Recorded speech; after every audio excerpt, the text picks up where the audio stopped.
Thank you. Thanks for braving the rain. I'm going to cut it a little shorter than normal because they say another band is coming through and I don't want anyone to get all wet. But probably too late for that, right? Listen, I'm here to tell you why I'm running for president, and it's a very straightforward answer. I want this to remain a country where parents can do for their children what my parents did for me. My parents were born on the island of Cuba. They came to the United States in 1956. They barely spoke the language at the time, had no money, and very little education. And yet they were able to buy a home and raise a family. They were able to retire with dignity, and they were able to leave all four of their children better off than themselves. What I'm worried about is that today millions of Americans feel like they no longer can achieve that. And the reason is because the world and the economy is changing, and our policies must change with it. We're not just facing an economic downturn. We are facing an economic transformation. It's just like the Industrial Revolution, except it's happening faster, and it is deeper, and it is disruptive. The jobs that once sustained our middle class have been replaced by machines, or they've gone overseas, or they don't pay what they once did. And the result is millions of people feel locked out from the promise of the greatest nation on earth. Here's the good news. There's no reason why we can't fix this. America remains a great country. The issue is it can be even greater. The 21st century can be greater than the 20th century. It is fully within our reach. But to achieve it, there are three things we have to do. The first thing we have to do is we have to modernize our economic policies so we can compete with the rest of the world.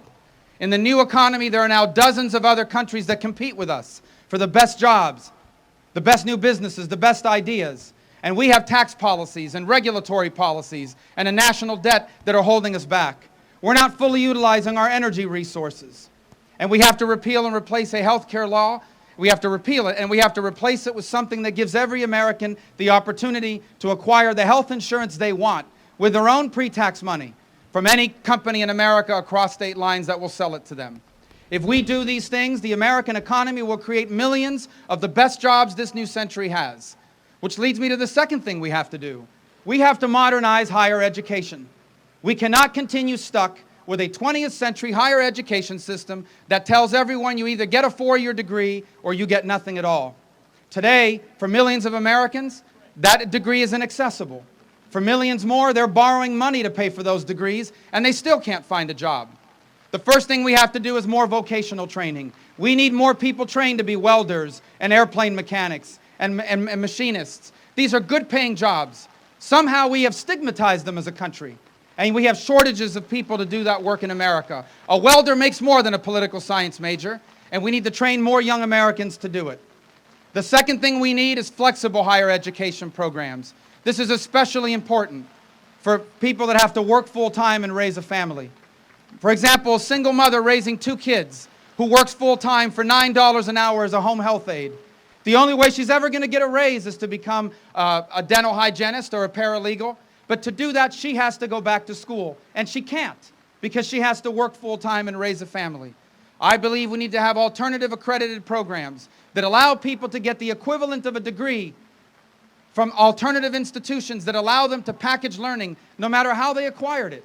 Let people learn online for free. Give them credit for what they've learned on their own. And suddenly that receptionist, instead of making $10 or $12 an hour, can be a paralegal making $65,000 a year. I'm not saying we're going to get rid of four-year colleges. They're going to remain part of our program. After all, how are we going to get college football without them? I am saying this. We can't keep graduating people with degrees that don't lead to jobs.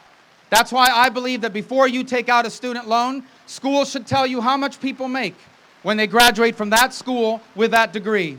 So you can decide if it's worth borrowing $50,000 to major in Greek philosophy.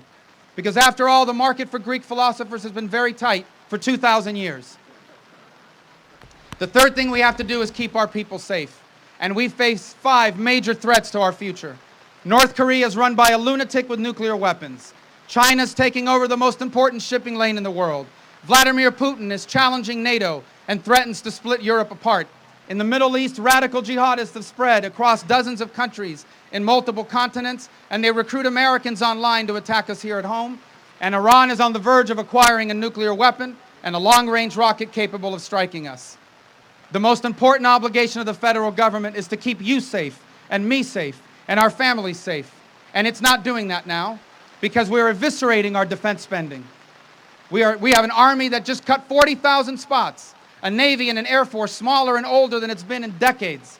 We cannot continue to do these things. We must fix this. We must improve our defenses so that we remain the most powerful military force in the world, and we must have a foreign policy of clarity, one that makes clear to our allies that we are with them, not with our adversaries, one that makes clear to the world that this nation will do whatever it takes to ensure that the only pro-American free enterprise democracy in the Middle East, the state of Israel, prospers and survives as a Jewish state. These are important things. They're all within our reach.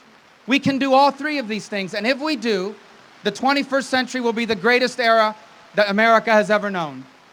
Now, I'll close by saying this. America doesn't owe me anything, but I have a debt to America I will never repay. This is not just the country I grew up in. This is the nation that literally changed the history of my family. When my father was 9 years old as a young boy in the streets of Havana, his mother died. And at 9 years of age, he had to go to work and leave school. He would never go back to school. He would work for the next 70 years of his life. When he was a young man, he had big dreams. They became impossible. And so the very purpose of his life became to give us the chance to do all the things he never could. In America, he worked primarily as a banquet bartender. On nights, on weekends, and on holidays, he worked so that we could have the chance to do the things he never could. The journey my family was able to make in this country, the journey from behind that bar in the back of a room to this soapbox here today, that journey is the essence of the American dream. It is what makes our nation special. It is what makes our nation different. As Americans, we are all but a generation or two removed from someone who did that for us. And what we are called upon to do now is to ensure that the American dream doesn't just survive, but that it reaches more people and changes more lives than ever before. We are called not just to keep America special and great, but to keep it greater than it's ever been. If we can achieve these things, and I believe that we can, we will go down in history as the next great American generation. We will go down in history as the authors of the new American century, and we will leave for our children what our parents left for us, the single greatest nation that man has ever known. And so I thank you for coming out here today and braving the rain and maybe even some lightning later. I appreciate you staying here with us today to hear our message. We intend to be here often to share it with you, because what's at stake here is not simply what political party is going to win or what candidate's going to govern. What's at stake here is what kind of country will we be in the 21st century. You and I were left by our parents and grandparents the greatest nation in the history of the world. It is our obligation to keep it that way, and there's no reason why we can't. Together we can build the new American century and the greatest era that our nation has ever known. And that's why I'm asking you to caucus for me. On February 1st in this state, we will begin the process of selecting the next American president. The good news is it will signal the end of 8 years of failure. It will signal the end of the Obama administration. And the question...